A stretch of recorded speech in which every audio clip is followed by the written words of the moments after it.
What it do, gang? It's your boy Two-Time Moto, and we back with another video, guys. I got my homie Dodge Challenger Scat Pack in the building, about to get some work done to it. He had a little incident. Matter of fact, without me having to disclose all the information, he was there. He knew exactly what happened.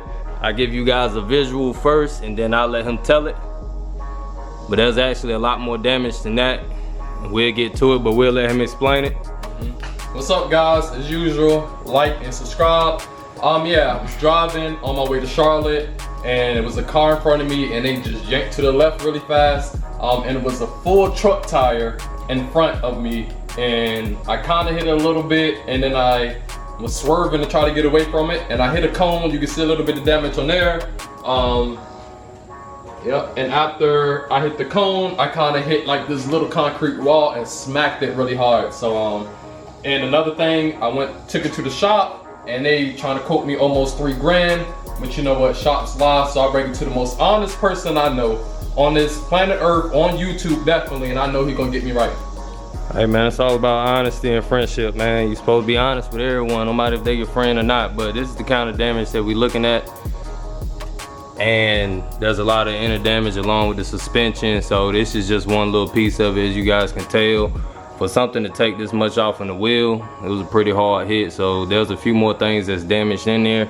Right now you guys can see that the wheel is semi-straight, but the steering wheel is cocked to the right, so this wheel look like it's kind of angled out to the left, and we already know that there's a suspension issue with this.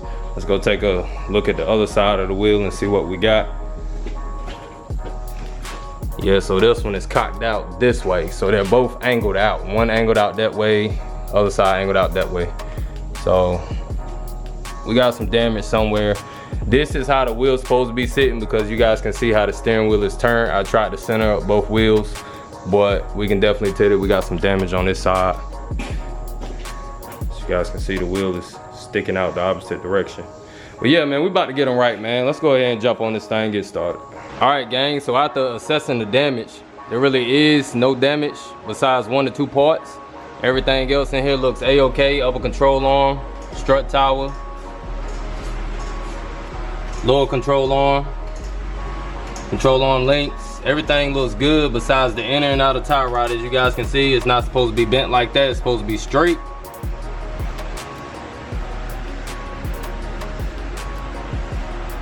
So what we're gonna do, we're gonna take the inner and outer tie rod off. The outer tie rod may be okay, but we're gonna go ahead and replace that as well. All right, gang, so we was able to remove the outer tie rod. First thing you're gonna wanna do is grab a 1-inch wrench. You're gonna wanna twist this back. As you guys can see, his was right at the bend, but I was still able to get it off. Twist it back a few turns just to loosen it up. Then you will have a 13/16 on the top here, which this is the nut that goes to your outer tie rod. Just gonna want to take that off, and once you have this nut off, you're just gonna want to take a 4-pound hammer and hit your knuckle here and give it a little bit of persuasion, and it should just drop right on out. Easy peasy. Next thing you're gonna want to do is take the boot off of the inner tie rod. There's a clamp here, so you can use anything like some vice grips and pinch it, remove that off in the boot. You can slide it off of this whole inner tie rod, and then there should be something like in the form of a zip tie in the back there that's holding the boot on in the back. You just gonna want to take that off. You can use a zip tie to put it back on, or you can actually get the OEM part and put it back on. So take those 2 off. We're gonna slide that boot off. All right, guys, so look, there's a special tool that you can buy that you can actually get the inner tie rod off without having to take off the rotors, just to have access to it, or without having to take the bottom skid plate off. There's this tool right here at AutoZone that you can put a ratchet at the end, and it has a fork on the end that you can put that just slides right in here like so, and then you slide right on over your inner tie rod, and you're able to ratchet it off. It was very convenient. I didn't know about the tool, but now I'm putting you guys on just in case you got to take off any inner tie rods. This thing worked wonders. I didn't have to force anything. I didn't have to apply crazy pressure or whatnot. I don't know what it's called, but if you go to your local AutoZone, they'll know what you're talking about. It's a pipe that got some forks in it that will go over a inner tie rod. They should know what you're talking about. So now that we got that one off, we'll go ahead and put the other one on and put the pipe over it, tighten it down. We should be good to go. All right guys, we got the new one on. We put it on with the pipe and fork along with the wrench. She's very tight, she ain't going nowhere. We also put some Loctite on it. You want to put some Loctite on the thread so that she don't back out, which it shouldn't anyway, but you always want to be cautious when it comes to anything suspension. You don't want your wheel just to cock to the left and then the other wheel straight when you're going down the road, and then it causes the car to flip or something. So you want to take all your precautions. We got Loctite on the threads. We got the inner tie rod back on. Now, one thing that I didn't disclose earlier in the video, which I should have, your outer tie rod, you want to count the turns on it.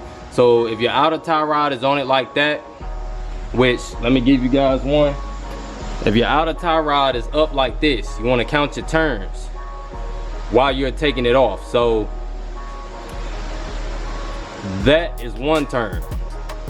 So we had 20 turns, and that's exactly how we're gonna put it back on, so that we can semi have it aligned, but you're gonna still have to go and take the vehicle to go get it aligned. So you want to have it kind of semi straight or how it was, and everything should be good to go until you go get an alignment. Like I said, you're gonna still need an alignment regardless if you put it exactly back how it was. So with that being said, we're gonna go ahead and put the inner bolt back on it, and we're gonna do the 20 turns to put the outer tie rod back on. All right guys, so we got everything put back together. As you guys can see, inner tie rod brand new, outer tie rod brand new. Everything is bolted back up.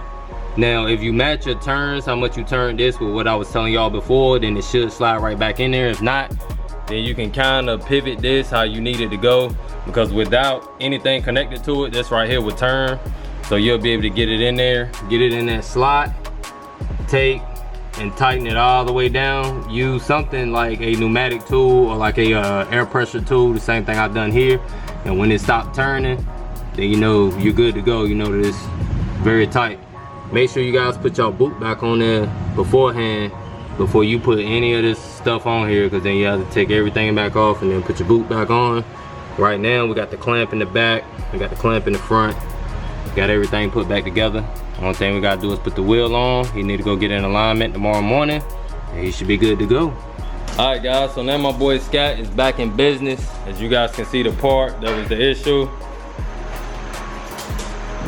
there it is. You can see it right here, how it's bent. That's no good. That's supposed to be like that because it's a ball joint.